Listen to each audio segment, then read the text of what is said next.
Hello friends, तो आज हम India versus Afghanistan 3 match T20 आई सीरीज़ है जो उसके बारे में इंडिया ने जो स्क्वाड अनाउंस किया है अभी रिसेंटली उसके बारे में बात करने जा रहे हैं। तो जो बहुत ज़्यादा चर्चा का बायस बना हुआ था बहुत पिछले कुछ दिनों से जो चीज़ थी कि क्या रोहित शर्मा और विराट कोहली हिस्सा रहने वाले हैं साल 2024 के T20 वर्ल्ड कप का। तो उस पर BCCI ने थोड़ी सी जो एक इंडिकेशन दी है विराट कोहली और रोहित शर्मा को पिक करके। जी हाँ, फाइनली रोहित शर्मा एंड विराट कोहली को इंडियन T20 स्क्वाड में शामिल कर लिया गया है अगेंस्ट अफ़गानिस्तान। तो ये मुझे लगता है कि एक इंडिकेशन है फ्रॉम BCCI के जो एक सवाल खड़ा हो रहा था, एक डिबेट थी कि क्या रोहित शर्मा और विराट कोहली प्लान्स का हिस्सा रहने वाले हैं इन T20 वर्ल्ड कप। क्योंकि जो पिछली दो सीरीज़ हमने देखी अगेंस्ट साउथ अफ्रीका एंड उससे पहले जो ऑस्ट्रेलिया के खिलाफ थी उसमें हमें क्लियर कट कुछ भी नहीं देखने को मिला कि क्या रोहित शर्मा और विराट कोहली रेस्ट पर हैं या फिर उनको ड्रॉप किया गया है और क्या वो हिस्सा रहने वाले हैं साल 2024 के वर्ल्ड कप का।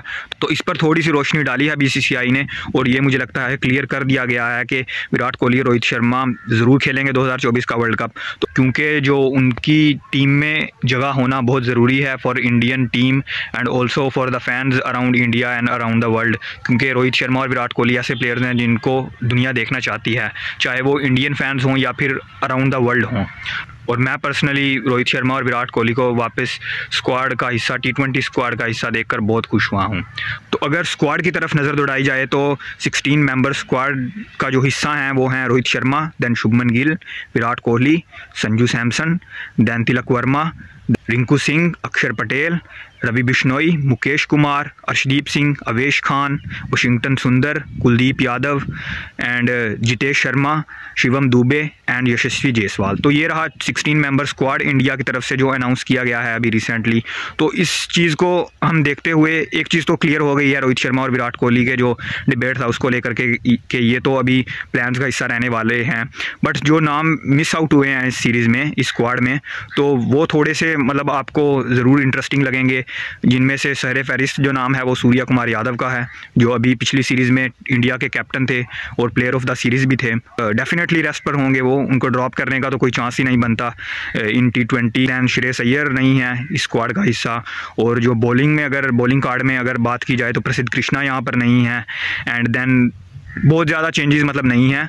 जो इंक्लूजन्स हुए थे रोहित शर्मा एंड विराट कोहली के, और अगर आप संजू सैमसन की बात कर लो उनका भी रिटर्न हुआ है T20 टीम में और उनको भी वापसी का जो है वो थोड़ा सा मिला है, जो अपॉर्चुनिटी मिली है उनको T20 टीम में।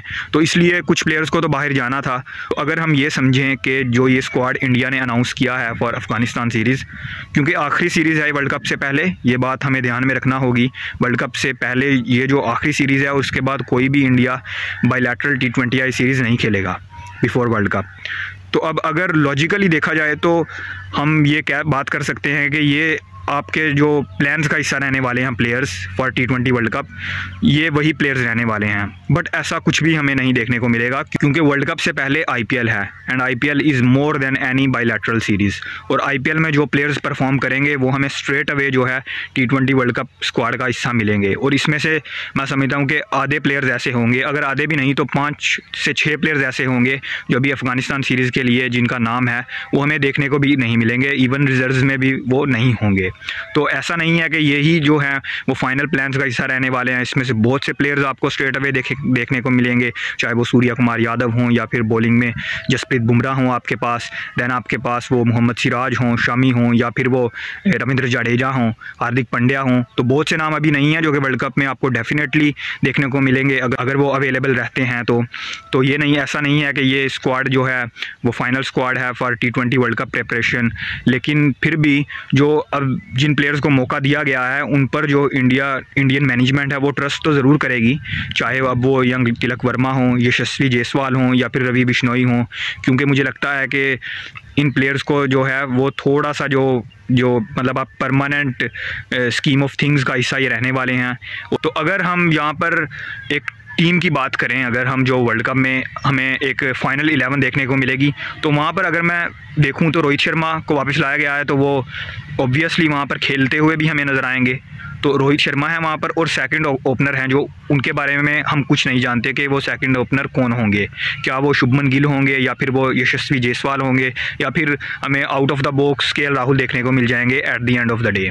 तो सेकंड ओपनर की आपके पास एक स्पॉट जो है वो खाली है। दैन 3 पर विराट कोहली होंगे डेफिनेटली, एंड 4 पर सूर्या कुमार यादव होंगे, वहाँ पर भी आपके पास कोई गुंजाइश नहीं। और नंबर 5 पर भी एकदम बिल्कुल से वैकेंट है स्पेस, क्योंकि वहाँ पर भी हम परमानेंटली कुछ नहीं कह सकते, वो तो आईपीएल के बाद ही डिसाइड होगा कि 5 पर कौन हमें दिखेगा। तो 5 का जो स्पॉट है वो भी एक अपॉर्चुनिटी है सभी यंग प्लेयर्स के लिए, क्योंकि वहाँ पर मोस्ट प्रोबेबली वहाँ पर एक विकेट कीपर हमें देखने को मिलेंगे। 6 पर अगर हार्दिक फिट रहते हैं तो डेफिनेटली वही होंगे 6 पर। 7 पर आप आइडियली जडेजा के साथ जाना चाहोगे, बट शायद वहाँ पर अक्षर पटेल भी हो सकते हैं। तो ये 7 हुए।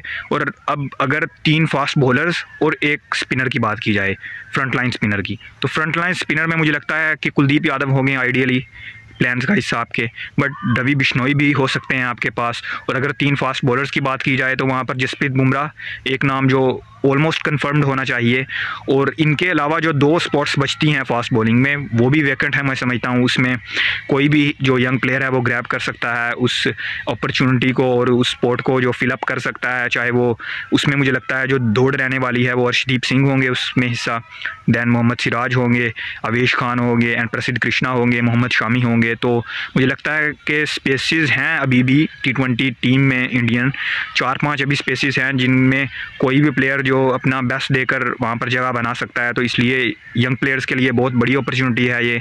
और जो प्लेयर्स अब इस टीम का हिस्सा नहीं है अफ़गानिस्तान के ख़िलाफ़ जो बाईलैटरल सीरीज़ है, उनके पास अभी आईपीएल है, आईपीएल में वो बेहतरीन परफॉर्मेंस दें और जो इंडियन टीम के प्लान्स का हिस्सा बने। और अब इंटरेस्टिंग ये होगा कि किस कॉम्बिनेशन के साथ इंडिया उतरती है अगेंस्ट अफ़गानिस्तान, क्योंकि ये वर्ल्ड कप से पहले आखिरी सीरीज़ है T20I सीरीज़ ऑफ इंडिया। तो इंडिया को थोड़ा सा मैं समझता हूँ कि ये एक देखने लायक होगी अप्रोच, किस कॉम्बिनेशन के साथ इंडिया जाता है, किन प्लेयर्स के साथ जाता है। और अफ़गानिस्तान की तरफ से भी हमें फुल स्ट्रेंथ टीम नज़र आई है और मुझे लगता है कि ये जो मुकाबले हैं 3 T20Is हैं ये बहुत ज़्यादा इंटरेस्टिंग होंगे।